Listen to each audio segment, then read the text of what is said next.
Hello, എല്ലാവർക്കും നമ്മുടെ പുതിയ വീഡിയോയിലേക്ക് സ്വാഗതം. നമുക്കൊരു കല്യാണം കൂടാൻ പോയാലോ? ധർമ്മപുരിയിലാണ് സംഭവം നടക്കുന്നത്. രാവിലെ തന്നെ ബാംഗ്ലൂർ കാർമൽ റാമിൽ നമ്മൾ വണ്ടി കയറി. അങ്ങനെ ടിക്കറ്റൊക്കെ എടുത്ത് നമ്മൾ യാത്ര തുടങ്ങി. എനിക്ക് ബാംഗ്ലൂർ വന്നതിന് ശേഷം എന്ത് കിട്ടി എന്ന ചോദ്യത്തിൻ്റെ ഉത്തരമാണ് തമിഴ്നാട്ടിൽ ഒരുപാട് ഫാമിലീനെ കിട്ടിയെന്നുള്ളത്. ഞാൻ ജോബിന് കയറുമ്പം സെയിം ബാച്ച് ഉണ്ടായിരുന്നവരാണ് ഇവർ. യുജിയും പി ജിയും തമ്മിലുള്ള വ്യത്യാസം കൊണ്ട് തന്നെ ഇവർ എനിക്ക് അനിയത്തിമാരും അനിയന്മാരും ഒക്കെയായി മാറി. അതുപോലെ അവർ ചേച്ചി എന്നൊരു ആസ്ഥാന പട്ടവും എനിക്ക് വെച്ചു തന്നു.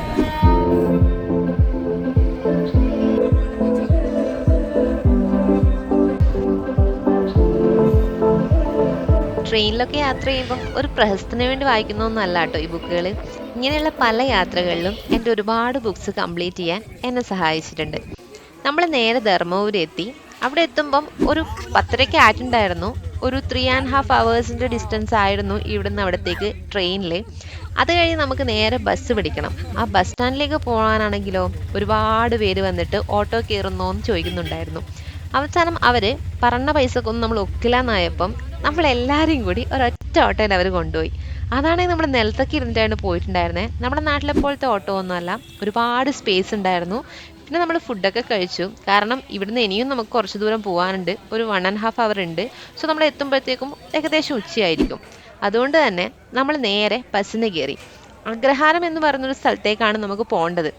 അപ്പം നമ്മൾ ബസ്സിന് പോയി. ആ ബസ്സിൽ കയറിയതിന് ശേഷം എല്ലാവരും നല്ല ഉറക്കമായിരുന്നു. യാത്രാക്ഷീണവും ഉണ്ട്. പിന്നെ നമ്മൾ ഭക്ഷണമൊക്കെ കഴിച്ച് യാത്ര ചെയ്യുമ്പം അതിൻ്റേതായ ഒരു രസം ഉണ്ടാവില്ലേ ഉറങ്ങാൻ വേണ്ടിയിട്ട്. അങ്ങനെ നല്ല കാറ്റൊക്കെ കൊണ്ട് നമ്മളെല്ലാവരും കുറച്ച് സമയം ഒന്ന് മയങ്ങി.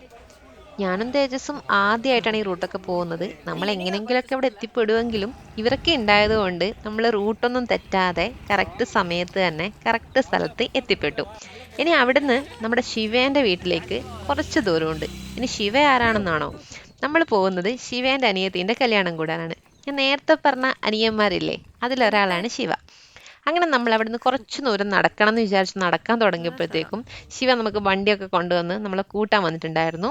പിന്നെ നമ്മൾ അങ്ങോട്ടേക്ക് പോകുന്ന സ്ഥലം എന്ന് പറയുന്നത് നമ്മുടെ നാട്ടിലൊക്കെ ഉണ്ടാവില്ലേ, അതിനേക്കാൾ അടിപൊളിയായിരുന്നു. തെങ്ങും പാടങ്ങളും ഒരുപാട് പശുക്കളും പുല്ലുകളും ഒക്കെ ആയിട്ട് ഒരു അടിപൊളി സ്ഥലം.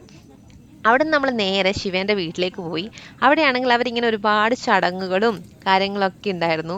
ഇതിങ്ങനെ കാണുന്ന സമയത്ത് എനിക്ക് ഭയങ്കര അത്ഭുതമായിരുന്നു. കാരണം ഇങ്ങനെ വീട്ടിൻ്റെ മുമ്പിൽ ഇവരിങ്ങനെ കോലൊക്കെ ഇടുന്ന പോലെ തന്നെ ചെയ്തിട്ടുണ്ടായിരുന്നു. അത് പക്ഷെ ചോക്കുകൊണ്ടായിരുന്നു ആ ആൻറ്റി വിറക്കുന്നുണ്ടായിരുന്നത്. അപ്പം ഞാനിങ്ങനെ വീഡിയോ ഒക്കെ എടുക്കുമ്പം ആ ആൻറ്റി പറഞ്ഞിട്ടുണ്ടായിരുന്നു, ഇങ്ങനെയൊന്നും ഇത് ചെയ്യേണ്ടത്, ഇത് കുറച്ചുകൂടി ഭംഗിയായിട്ട് ചെയ്യണം, എനിക്ക് ഇങ്ങനെയൊക്കെ അറിയൂ, അതുകൊണ്ടാണ് ഇങ്ങനെയൊക്കെ ചെയ്യുന്നതെന്നൊക്കെ. പക്ഷേ എന്തൊക്കെ ആയാലും രാത്രിയാകുമ്പോഴത്തേക്ക് അത് കുറച്ചും കൂടി ബ്യൂട്ടിഫുൾ ആയിരിക്കും. അവർ വീണ്ടും അതിൽ കോലങ്ങളൊക്കെ ഇട്ടിട്ട് കുറച്ചും കൂടി മനോഹരാക്കും. അപ്പം ഞാനിങ്ങനെ കുറേ നേരം ആ വീഡിയോ ഒക്കെ എടുത്തിരുന്നപ്പം ഞാൻ ആലോചിച്ച കാര്യം എന്ന് പറയുന്നത്, നമ്മളുടെ വീട്ടിലൊരു കല്യാണം ഉണ്ടാകുന്ന സമയത്ത് നമ്മളെ ബന്ധുക്കളും നമ്മളെ ആൻറ്റിമാരും ഒക്കെ എത്ര മാത്രമാണ് എഫേർട്ട് എടുക്കുന്നത് എന്നുള്ളതാണ്. അങ്ങനെ നമ്മളവിടെ എത്തിയതിന് ശേഷം കുറച്ച് സമയം അവിടെ ഇരുന്നു. പിന്നെ നമുക്ക് നേരെ പോകേണ്ടത് ശിവേൻ്റെ ഒരു അങ്കിളിൻ്റെ വീട്ടിലേക്കാണ്. അവിടെ ആകുമ്പം കുറച്ചും കൂടി സ്പേസ് ഒക്കെ ഉണ്ട്. നമ്മൾ നേരെ അവിടെ പോയിരുന്നു. അവിടെ പോയി കഴിഞ്ഞപ്പോൾ നമുക്ക് അവിടെ നിന്ന് ഒരുപാട് ഫുഡും കാര്യങ്ങളൊക്കെ കഴിക്കാൻ തന്നിട്ടുണ്ടായിരുന്നു. ശിവേൻ്റെ വീട്ടിൽ നിന്ന് കഴിച്ചിട്ട് തന്നെ വയറ് നിറഞ്ഞിട്ടുണ്ടായിരുന്നു. പിന്നെ അവിടെ പേരക്കമരൊക്കെ ഉണ്ടായിരുന്നു. പിന്നെ അതിൽ നിന്നുള്ള പേരക്കകളൊക്കെ പറിച്ച് കഴിക്കലായിരുന്നു നമ്മുടെ പ്രധാന ഹോബി. അപ്പം ആൾക്കാരൊന്നും നല്ല മനുഷ്യരായിരുന്നു. കാരണം നമ്മുടെ നാട്ടിലൊക്കെ വീട്ടിൽ വന്നിട്ട് ആർക്ക് പേരക്കൊക്കെ പറിച്ചു കഴിഞ്ഞാൽ ചിലപ്പോൾ പറയില്ല അതൊന്നും പറിക്കരുത് അങ്ങനെയൊക്കെ. ഇവർ നമ്മളോട് തന്നെ പറയുന്നുണ്ടായിരുന്നു, നിങ്ങൾ പോയി പേരക്കൊക്കെ ഉണ്ട്, പോയി പറിച്ച് കഴിക്കുക അങ്ങനെയൊക്കെ. പിന്നെ അവിടെ ഒരുപാട് മൃഗങ്ങളൊക്കെ ഉണ്ട്. പശു ആയിക്കോട്ടെ, പട്ടി ആയിക്കോട്ടെ, അങ്ങനെ കോഴികളായിക്കോട്ടെ, അങ്ങനെ കുറേ കാര്യങ്ങളുണ്ട്. അതൊക്കെ കണ്ടിരിക്കുമ്പോൾ തന്നെ നമുക്ക് ഭയങ്കര സുഖമാണ്. കാരണം നമ്മൾ നാട്ടിൻപുറത്തൊക്കെ ജീവിക്കുമ്പം അതിൻ്റെതായ ഒരു മനോഹാരിതയും അതിൻ്റെതായ ഒരു മനസ്സുഖവും ഒക്കെ നമുക്ക് കിട്ടില്ലേ. അങ്ങനെ തൊട്ടപ്പുറത്ത് തന്നെ ഒരു പൈപ്പിൻ്റെ ഇതുണ്ടായിരുന്നു. നമ്മൾ നേരെ അങ്ങോട്ടേക്ക് പോയി. അവിടെയാണെങ്കിൽ അവിടെ വന്നിട്ടാണ് ഇവരൊക്കെ കുളിക്കുകയും കാര്യങ്ങളൊക്കെ ചെയ്യും ഒക്കെ ചെയ്യുന്നത്. നനക്കാനും കുളിക്കാനും ഒക്കെ കുറേ വെള്ളമൊക്കെ എടുക്കുന്നത് ഞാൻ കണ്ടിട്ടുണ്ടായിരുന്നു. അങ്ങനെ നമ്മൾ അവിടെ പോയിട്ട് കുറേ നേരം കളിച്ചും ചിരിച്ചും ഒക്കെ സമയം കൊണ്ടുപോയി. കാരണം നമുക്ക് വൈകുന്നേരമാണ് പരിപാടി. അതുവരെ നമുക്ക് വേറെ പരിപാടികളൊന്നുമില്ല. നമ്മളിങ്ങനെ ഈ വാട്ടർ ടാങ്കിൻ്റെ അടുക്ക പോയിട്ട് കുറേ നേരം ഫോട്ടോ എടുക്കലും വെള്ളം നനയലും ഒക്കെയായിരുന്നു മെയിൻ ഹോബി എന്ന് പറയുന്നത്. അത് കഴിഞ്ഞിട്ട് നമുക്ക് നേരെ വീട്ടിലേക്ക് വന്നതിന് ശേഷം ഫുഡ് കിട്ടി. കാരണം അവർ നമ്മൾ വരുന്നതുകൊണ്ട് തന്നെ ഒരുപാട് സദ്യയും കാര്യങ്ങളൊക്കെ ഉണ്ടാക്കിയിട്ടുണ്ടായിരുന്നു. അടിപൊളി ഫുഡായിരുന്നു. പിന്നെ ഒരുപാട് മധുരപലഹാരങ്ങളും ഒക്കെ ഉണ്ടായിരുന്നു ഫുഡിൻ്റെ കൂടെ. പിന്നെ നമ്മൾ ഡംഷറാട്സ് ഒക്കെ കളിക്കാൻ തുടങ്ങി. നമുക്ക് പ്രത്യേകിച്ച് വൈകുന്നേരം വേറെ പരിപാടികളൊന്നും ഇല്ലാത്തതുകൊണ്ട് നമ്മൾ അങ്ങനെ കുറേ നേരം കൂട്ടി ഇരുന്നു എന്ന് തന്നെ പറയാം. അതിനുശേഷം അവിടുന്ന് അങ്കിളൊക്കെ ഇങ്ങനെ പശുവിനെ കറക്കുക, പിന്നെ പാല് കൊണ്ട് കൊടുക്കുക, അങ്ങനത്തെ ഒരുപാട് കാര്യങ്ങൾ ചെയ്യുന്നുണ്ടായിരുന്നു. അങ്ങനെ കുറേ നേരം കഴിഞ്ഞപ്പം രാത്രിയായി. അപ്പോഴത്തേക്കും നമ്മൾ ചടങ്ങുകളൊക്കെ തുടങ്ങി. ഞാൻ ആദ്യമായിട്ടാണ് ഒരു ചെക്കൻ വരുമ്പോൾ ഇങ്ങനെ ഭയങ്കര ആഘോഷത്തോടു കൂടി പാട്ടും മറ്റേ ശബ്ദങ്ങളൊക്കെ ഉണ്ടാക്കി വരുന്നത് കാണുന്നത്. അവരുടെ ചടങ്ങ് അത്ര ഇത്. ചെക്കൻ അങ്ങനെ വന്നു. അപ്പം ഇന്ന് നിശ്ചയവും നാളെ കല്യാണവുമാണ്. നമ്മളുടെ ഒരു സിസ്റ്റത്തിൽ നിന്ന് എൻറ്റയർലി ഡിഫറെൻ്റ് ആണ് അവരുടേത്. നമ്മൾ നിശ്ചയം എന്നൊക്കെ പറയുന്നത് കുറേ നാളുകൾ മുന്നേ കഴിഞ്ഞ് പിന്നെ കല്യാണം അങ്ങനെയൊക്കെയല്ലേ. ഇവർ നേരെ ഡിഫറെൻ്റ് ആയിട്ടായിരുന്നു. തലേന്ന് നിശ്ചയവും പിറ്റേന്ന് കല്യാണവും അങ്ങനെയാണ്. പിന്നെ നമ്മൾ കുറേ നേരം അവരുടെ ആ ചടങ്ങൊക്കെ കണ്ടിരുന്നു. പിന്നെ അവിടെ വന്നവർക്കൊക്കെ അവരിങ്ങനെ സീറ്റൊക്കെ അറേഞ്ച് ചെയ്തിട്ട് പിന്നെ നിശ്ചയത്തിൻ്റെതായ ചടങ്ങുകളൊക്കെ ഉണ്ട്. പെണ്ണിനെ കൊണ്ടുവരിക, ഇരുത്തുക, പിന്നെ കുറേ മഞ്ഞൾ തേക്കുക, അങ്ങനത്തെ കുറേ കാര്യങ്ങളുണ്ടായിരുന്നു. അപ്പൊ എനിക്ക് മാത്രം ചായ കൊടുത്തിട്ട് പോയി. ആ എടാ ഇത് ഫ്രണ്ടിൽ ഇപ്പഴ പിടിച്ചോ. വീഡിയോവാ?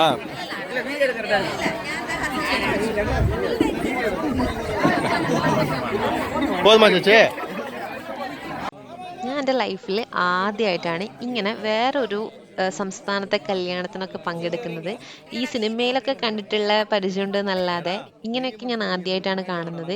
അതിൻ്റെതായ എക്സൈറ്റ്മെൻറ്റും എനിക്കുണ്ടായിരുന്നു.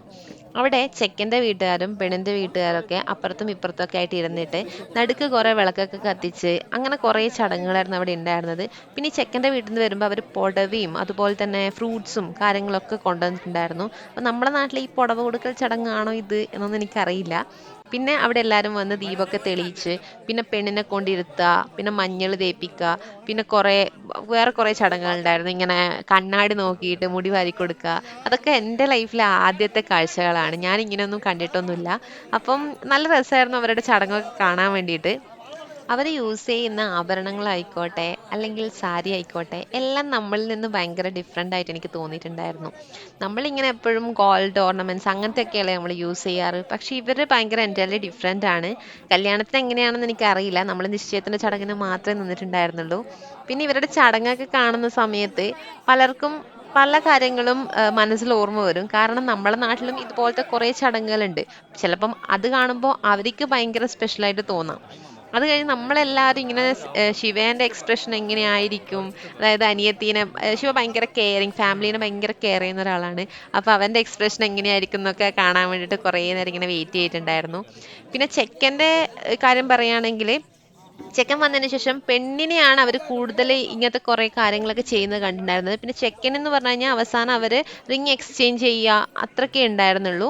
പെണ്ണിനാണ് അവർ കൂടുതൽ ഇമ്പോർട്ടൻസ് ഈ ഒരു ചടങ്ങിൽ കൊടുത്തിട്ടുണ്ടായിരുന്നത്. എനിക്ക് തോന്നുന്നു ഈ നമ്മളെ വീട്ടിൽ ഈ ഹൽദി ഒക്കെ നടത്തൂലേ നമ്മളെ നാട്ടിലെ, അപ്പം അതുപോലത്തെ എന്തോ ഒരു ചടങ്ങാണെന്ന് തോന്നുന്നു ഇത്.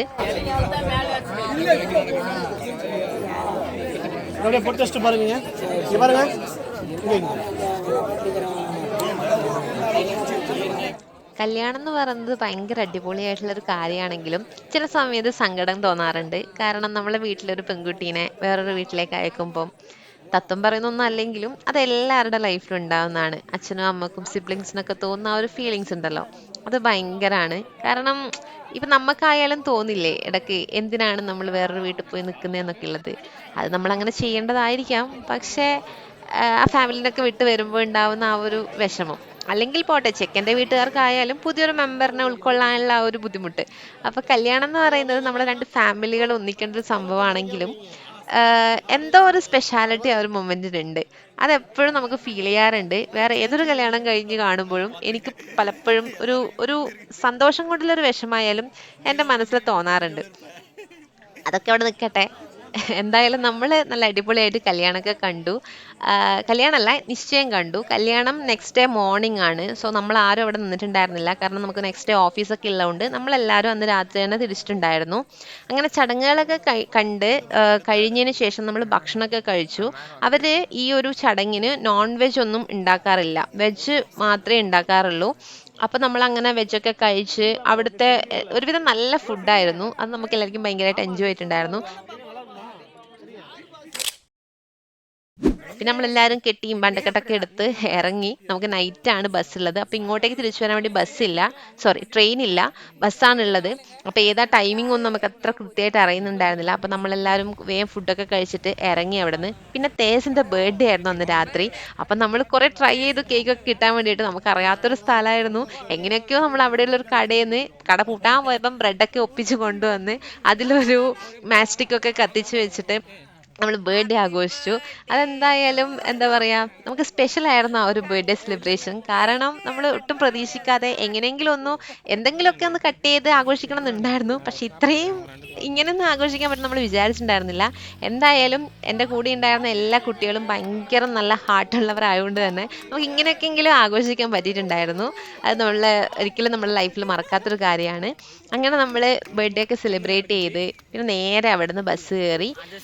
അങ്ങനെ നമ്മൾ ഈ ഒരു ധർമ്മപുരിയിൽ പോയൊരു വ്ളോഗ് ഇവിടെ അവസാനിക്കുകയാണ്. ഒരുപാട് നല്ല മെമ്മറീസും നല്ല ഒരു എന്താ പറയുക ഫ്രണ്ട്ഷിപ്പിൻ്റെ ഒരു ആഴവും ഒക്കെ മനസ്സിലാക്കി തന്ന ഒരു ട്രിപ്പായിരുന്നു ഇത്. അപ്പോൾ ബാക്കി വിശേഷങ്ങളൊക്കെ നമുക്ക് നെക്സ്റ്റ് വീഡിയോ കാണാം. വീഡിയോ ഇഷ്ടമായെങ്കിൽ എല്ലാവരും സബ്സ്ക്രൈബ് ചെയ്യുക, സപ്പോർട്ട് ചെയ്യുക. താങ്ക്